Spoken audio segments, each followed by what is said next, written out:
Hello, everybody. Welcome to What the Flicks discussion of Homeland, Season 3, Episode 1. It was also the Breaking Bad finale last night. We had a lot to talk about in Breaking Bad. So this Homeland conversation is going to be quick, but it will be long and expanded as the season goes on. You, Alonso, liked Season 2 better than almost every other critic. Apparently, yeah. I didn't know until this morning talking to the Mankiewicz cousins that people were shitting on it. Yeah, and now that you point some of these things out, I'm like, okay, maybe that was a bit of a stretch. But at the time, I guess I was in enough that it didn't bother me, and I was just sort of fascinated with where it was all going. And Season 1 just gave these moments of such heightened drama that, again, only two shows that I recall have ever gotten me out of my chair watching alone. And one was Brody in the bunker. Whether he's going to, you're like, oh my God, is he going to? What the? And the other one was when the wolf killed the assassin in Game of Thrones, killed the assassin trying to kill the kid in Game of Thrones. But so I was but like you, I care about the characters so much that I got through Season 2, even though there were times when it felt like sort of pedestrian television. I don't know. I mean, like BuzzFeed, I think Adam Berry wrote this great sort of quick catch up of what happened during Season 2, and he talked about how.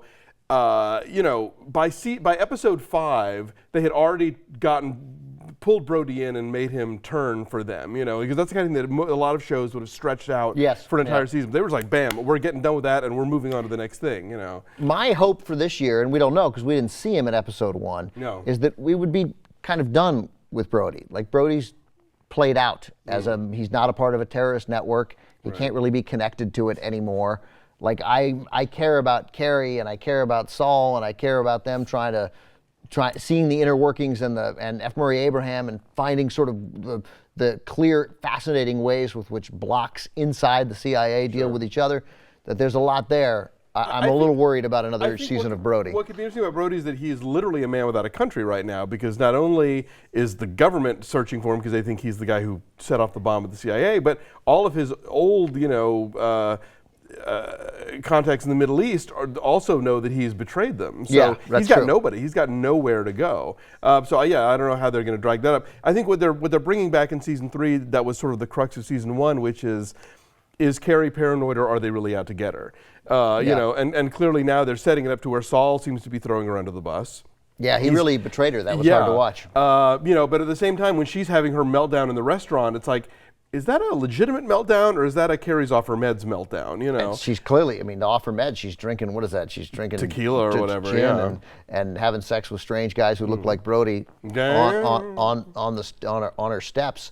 No, obviously she can't be off the meds. That's crazy what she did there. And at that point, Saul was not going to betray her. No. But then he realized she's nuts. But that was a rare Saul lie. She's nuts, but she's always right. She's That's nuts, the but thing. she's super smart. Yeah, I thought they got the. I thought this was a strong episode. I thought that not a lot happened, but I thought it Congressman Tracy Letts. Is that right? That's who that was. Author of August Osage County. Yeah. And he was good. Yeah. That was what you imagine sort of a grilling, blowhard congressional grilling is like. I like that. I tweeted it that it looked like that I said, damn it, America's was on the verge of the long anticipated Mandy Patinkin sex scene. With Sarita Chowdhury. Yeah, but we didn't get it. We didn't get it. She retired to her own room. It's only the season premiere, That's right. Hopefully, it could go anywhere. Fingers crossed we get Mandy naked. It worked in Yentl. He is such a great character. Those two are such great characters. I love that the moment he becomes head of the CIA, who does he bring in to be his closest lieutenant but fucking Black Ops, F. Murray Abraham, bad news death squad guy. But presumably, in many ways, many of his other loyal people who would have been loyal to him got blown up. They're dead. So True. It's a tough spot. Like at first I was like, why is F. Murray Abraham here? I'm like, well, who else? Right, who else is going to be here? And you see the rush to judgment that we have after every tragedy is there. Like, no, it's this guy. We know it. How dare you suggest otherwise? The investigation, interestingly, isn't what happened. It's how did you not know it was this guy, as opposed to, hey, let's see who did this. Right. Right. So I liked all that. I thought it was, considering that I thought in Season 2 they just left the bounds of credulity too often, with essentially Osama bin Laden hitting her with a van at an intersection and then being caught on video at a 7-Eleven moments before And then they're like, yeah, he got away. Well, the National Guard should look for him. What are you talking about? He got away. Meanwhile, Brody's daughter has clearly never watched Degrassi because she would know that sexting is always a bad idea. Yeah, no, that won't come back to haunt her. No. She has the worst grandmother in the world. Not helpful. No, let's talk about the worst stuff at dinner. Right. In front of the kids. On day one. Yes, absolutely. So I think she's talented. I like the daughter very much. I like the actress. The character can be a real drip sometimes, a little. But I'm hoping that clearly she's been through the fire now. Maybe they'll and of course the son. It's funny, before he even came on screen, my friend Sean, who was watching with us, said, "Watch, he's going to be 6 feet tall now." Oh, and he is. Can't help he's, it. Yeah. So a big 58 days for him. Yes, clearly.